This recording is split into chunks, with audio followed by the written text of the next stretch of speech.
Hello dear students, मैं रणबीर सिंह सैनी आपका स्वागत करता हूं प्रेम कोचिंग सेंटर की न्यू वीडियो में। और आज हम क्लास 10th के चैप्टर नंबर सेकंड को समझेंगे तथा एक्सरसाइज नंबर 2.1 को सॉल्व करेंगे। बच्चों, मेरी वीडियो कंटिन्यू इसलिए नहीं आ पा रही थी क्योंकि मेरी तबीयत खराब थी और काफ़ी तबीयत मेरी खराब हो गई थी, इसीलिए वीडियो नहीं आ पाई थी। आप सभी बच्चे लाइव आ जाइए, ठीक है बच्चों।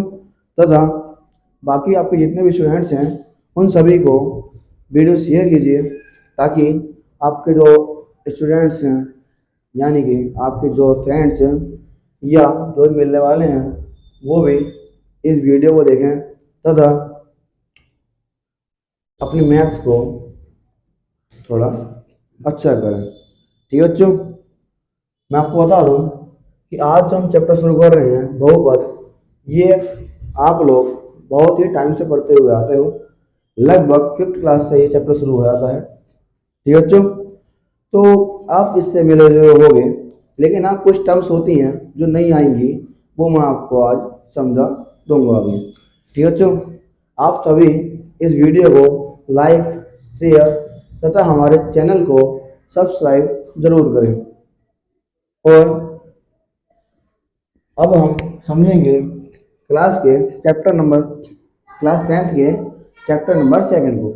चैप्टर का नाम है बहुपद। ठीक है बच्चों, तो आज हम बहुपद को सॉल्व करने की कोशिश करेंगे। पहले तो बहुपद को सॉल्व करना ही नहीं होता, आप ध्यान से सोचिएगा बहुपद क्या होता है। बेटा, बहुपद वो होता है कि हम कोई भी एक नंबर लिख लें, उसके साथ में आप ABCD का कोई अक्षर ऐड कर लीजिएगा, वो बहुपद कहलाएगा। हाँ, अगर उसका पद एक है तो भी बहुपद है, अगर दो पद है तो भी बहुपद है, तीन पद है तब भी बहुपद है।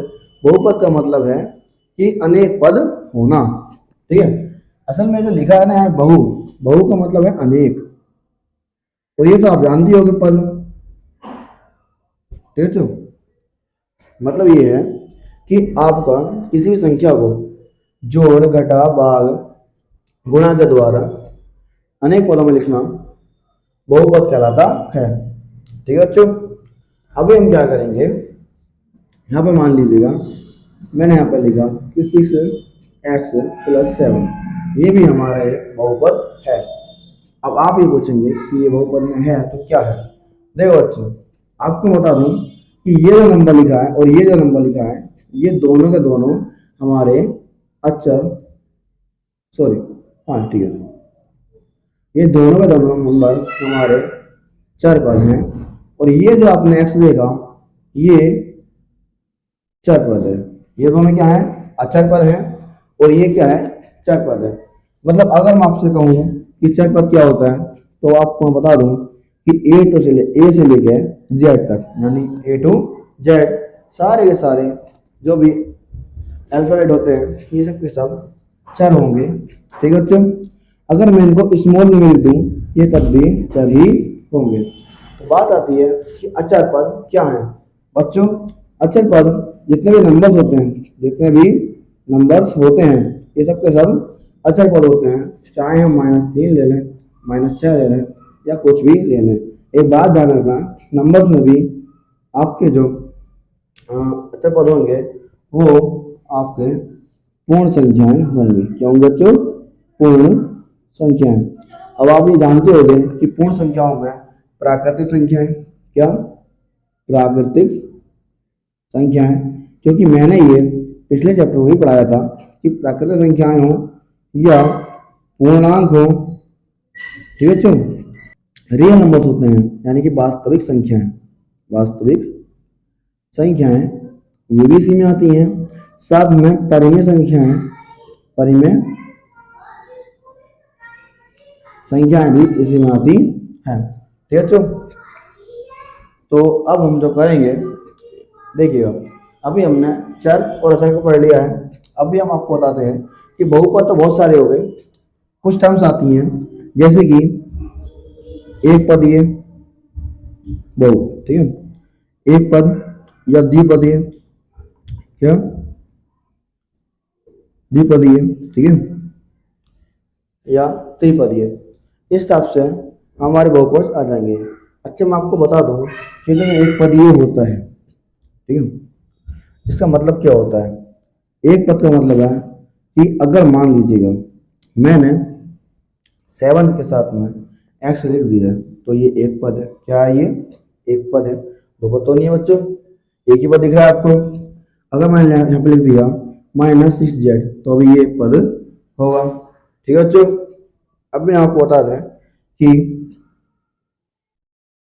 द्विपदी क्या होता है।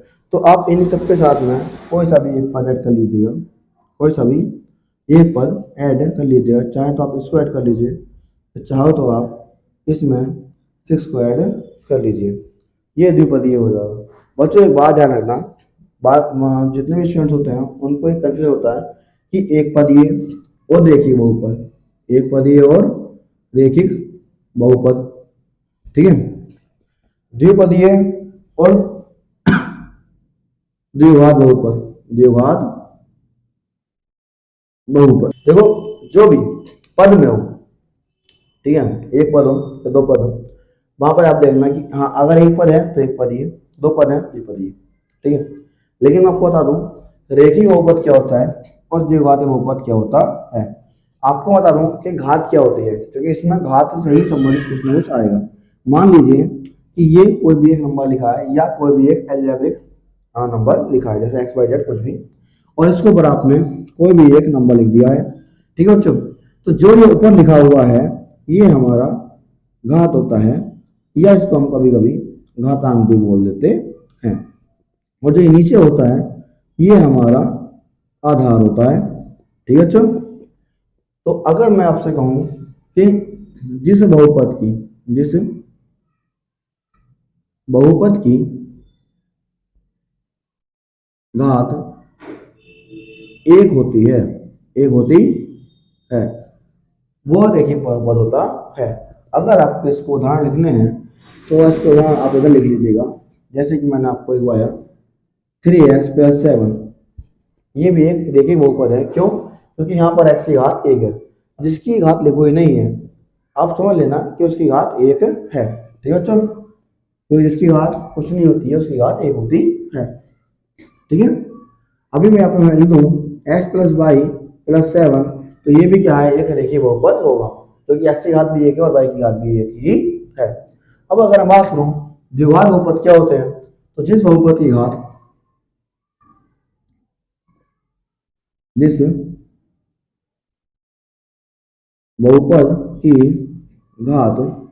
दो होती है उसे हम द्विघात बहुपद कहते हैं। अगर मैं इसके एग्जांपल आपको दूं, जैसे मान लीजिए 3x² + 6, ये एक बहुपद हो जाएगा, द्विघात बहुपद, ठीक है बच्चों। यह xy + 3, ये भी एक द्विघात बहुपद है। आप कहोगे कि सर यहाँ पर x की घात भी एक है और y की घात भी एक है, तो ये द्विघात क्यों है? बच्चों हम चर जितने पद होते हैं उनकी घातों को देखते हैं। अभी ये जो पद है चर है और ये दोनों गुणा में लिखे हैं, यानी कि इनकी जो घात है वो जुड़ जाएगी। यही अगर मैंने यहाँ पर इन दोनों को प्लस में लिखा था तो इनकी घात में नहीं जोड़नी है, अगर गुणा में है तो उनकी घात आप जोड़ सकते हो, जोड़ते ही हैं, जोड़ सकते हो गया, ठीक है। तो आपको ये बात समझ में आ गई होगी कि हाँ देखिए बहुपद क्या है, द्विघात बहुपद क्या है, एक पदीय क्या है, द्विपदीय क्या है, ठीक है। अब हम पढ़ेंगे इनके शून्य, यानी बहुपदों के शून्य। मैं आपको बता दूं कि किसी भी बहुपद की जितनी घात होगी उसके उतने ही हल होंगे, ठीक है, यानी कि उसके उतने ही शून्य होंगे। फॉर एग्जाम्पल अगर मैं यहाँ पर लिखूँ 2x + 7 = 0, तो यहाँ पर कोई x का ऐसा मान होगा जो मुझे यहाँ पर रखने पर भी 0 ला के दे। इसको निकालते कैसे हैं, तो मैं आपको एक एग्जांपल के द्वारा दिखा रहा हूँ। ये कि जो प्लस का 7 है इधर जाकर हो जाएगा -7, और जो ये 2 है कहाँ जाएगा बच्चों, अपॉन में आ जाएगा, ठीक है बच्चों। अभी जो ये हमारी वैल्यू आई है इसको अगर हम यहाँ रखते हैं तो आपको बिल्कुल 0 मिल जाएगा। इसीलिए देखिए बच्चों मैं आपको रख के दिखाता हूँ ये हमने x की जगह -7/2 रख दिया, +7 बराबर 0। देखो अच्छा, 2 कैंसिल हो जाएगा, ये बचेगा -7 + 7 बराबर 0, यानी कि 0 = 0। तो अब आप बात समझ गए होंगे कि शून्यक एक ऐसी चीज है या किसी भी बहुपद का शून्यक वह मान होता है जिसको बहुपद में रखने पर 0, या फिर मैं कहूँ कि दोनों साइड इक्वल्स हो जाती हैं। ठीक है बच्चों, अब आपको बता दूं कि ये तो था हमारे पास नॉर्मली सवाल के तरीके से हमने करा। अभी मैं आपसे कहूँ कि आपको एक मैंने डायग्राम दिया, ये है हमारा। अभी आपने पहले पढ़े होंगे कि ये एक्स अक्ष होता है और ये वाई अक्ष होता है। ठीक है बच्चों, अगर कोई भी रेखा या कोई भी वक्र, तो मैं पहले आपको बता रहा हूँ कि रेखा क्या होती है। रेखा जो कि बिल्कुल सीधी जाए, जो वक्र होता है वक्र टेढ़ा मेढ़ा हो जाता है। ठीक है बच्चों, रेखा जो बिल्कुल सीधी जाएगी, वक्र जो टेढ़ा होकर जाएगा। ठीक है बच्चों,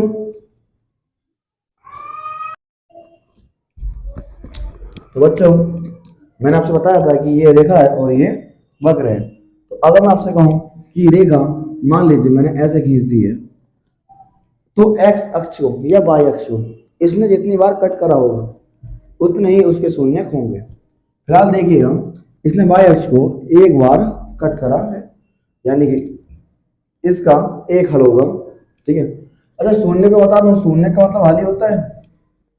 ठीक है, और लेकिन अगर मैं यही बात बोलूं कि मैंने अब एक रेखा ना खींच कर एक वक्र खींच दिया है इस टाइप से, ठीक है बच्चों, तो इसने जितनी बार भी किसी भी रेखा को टच करा होगा, ठीक है बच्चों, उतना ही हल होगा। लेकिन डिपेंड करता है हमारा जो क्वेश्चन लिखा हुआ है वो किस टाइप से है। अगर y बराबर fx है, ठीक है बच्चों, तो देखिए जहां पर भी एक्स को ये कट करेगा उतने ही हल होंगे। जैसे यहाँ पे देखिए एक बार कट करा, यहाँ पर दूसरी बार कट करा। देखो बच्चों, यहाँ पर एक्स को कट नहीं करा है, इसको मत लेना, फिर इसको यहाँ पर करा, फिर यहाँ पर करा। ठीक है, तो अगर मैं आपसे कहूँ कि इसके हल कितने हुए, तो इसके हल हुए हैं हमारे पास 4। ठीक है बच्चों, और अगर मैं कहूँ कि इसके कितने हल हुए हैं, तो इस टाइप से इसके हल कुछ नहीं हुआ है, क्योंकि इसने एक्स अक्ष को काटा ही नहीं है। जब काटा ही नहीं है तो हल भी नहीं होगा। ठीक है बच्चों, अभी हम आपके एक्सरसाइज नंबर 2.1 को सोल्व करेंगे, और ये एक्सरसाइज आप बिल्कुल आसानी से कर लोगे। ठीक है बच्चों, तो आप ध्यान दीजिएगा एक्सरसाइज। मैं देखिएगा कंप्लीटली इमेज तो नहीं बना पाऊंगा, लेकिन मैं एक्सरसाइज का प्रारूप जो है उसको बनाकर दे दूंगा। इन्होंने बोला है कि y बराबर पी एक्स, ये एक बहुपद है। ठीक है बच्चों, अब इन्होंने बोला है कि नीचे ये जो आकृतियां हैं इसमें बताइएगा आप कितने शून्यक होंगे। पहले जो आकृति है इनकी, इन्होंने बोला कि ये x है और ये y है, इधर x डैश होता है, इधर y डैश होता है, एक लाइन इधर खींच दी गई है। तो मैं आपसे बता दूं कि इस स्थिति में x का कोई भी शून्यक नहीं होगा। क्यों नहीं होगा? क्योंकि मैंने आपसे कहा था कि यहाँ पर x अक्ष को काटना जरूरी है। x अक्ष मतलब ये वाली लाइन, जब इस लाइन को नहीं काटा है तो शून्य भी नहीं होगा। ठीक है बच्चों, यहाँ पर लिखना होगा आपको कि शून्य शून्यक, यानी कि कोई शून्यक नहीं है। क्या लिख सकते हैं इसको? कोई शून्यक नहीं। ठीक है बच्चों, अब हम बात करें इसके दूसरे क्वेश्चन को। इन्होंने इस टाइप से इमेज बनाई है जिसमें उन्होंने लिखा है, सॉरी इन्होंने इमेज ड्रॉ करी है इस टाइप से कुछ। ठीक है बच्चों, और इन्होंने बोला है कि आप बताइए इसके कितने शून्यक होंगे। जैसे ही मैंने आपसे पहले भी कहा था कि एक्स अक्ष को ही इसने सिर्फ कट करा है, और वो भी एक बार कट करा है। कट तो इन्होंने कट इसने वाई अक्ष को भी करा है, लेकिन हमारे जो आंसर होंगे वो सिर्फ एक्स अक्ष पर ही होंगे। ठीक है बच्चों, इसीलिए ये एक हल होगा, यानी कि इसका एक शून्यक होगा। ठीक है बच्चों,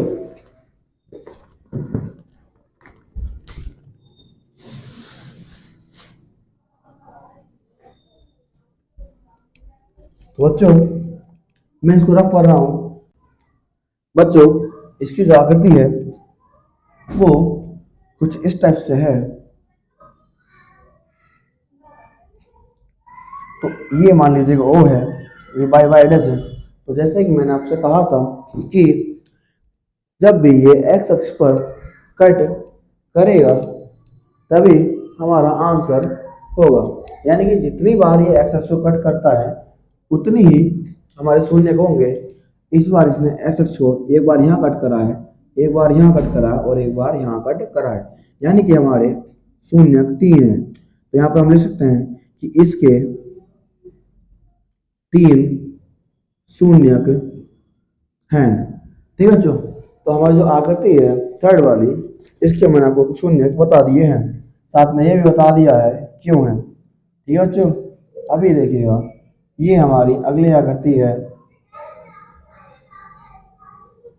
ठीक है बच्चों, इस आकृति में बोला है, देखो बोला कुछ नहीं है, बस ये आकृति दे दी है। ठीक है, अब आपको बताना है कितने शून्य होंगे। वैसे बहुत ज़्यादा इजी क्वेश्चन है, आप कर सकते हो। ठीक है, कैसे करोगे? एक बार यहाँ कट करा एक्स अक्ष को, एक बार यहाँ कट करा एक्स अक्ष को। अब जितनी बार करा है उतने आंसर होंगे। तो यानी कि इसके 2 ज़्यादा ही जल्दी आ गई है हमें लिखने की, 2 शून्यक होंगे या हैं, आप कुछ भी कर सकते हो। ठीक है बच्चों, अभी देखिए मैं आकृति इसलिए बना रहा हूँ ताकि आप बोर्ड पर देख लो। बुक्स तो सबके पास होने पर बुक्स में कोई देखेगा नहीं ना, तो मैं यहाँ पे हाथ तो हाथ बनाता हूँ, रब करता हूँ, थोड़ा टाइम लगता है। ठीक है, इसलिए आपको कभी कभी ये कटिंग देखने मिल जाती है, वीडियो भी आपको थोड़ी कट देखने मिलेगी। फिलहाल ये जो 5th क्वेश्चन है हम उसको करते हैं। क्वेश्चन में जो आकृति बनाई गई है, ठीक है, वो कुछ इस टाइप से है। ये एक्स, ये वाई, एक्स डैश और वाई डैश। देखो अच्छा, एक्स अक्ष को इसलिए जितनी बार भी कट करा है बस उसी को काउंट करना है आपको। एक बार यहाँ, एक बार यहाँ, यहाँ में गिन लेना, एक बार यहाँ, एक बार यहाँ, कितना बच्चों? 4। तो इसके 4 शून्य हैं। ठीक है, चलो अगला आता है हमारे पास छठी आकृति का। क्या आता है कि एक यहाँ कट लगता है, एक ये तो बनी भी नहीं हमसे। एक बार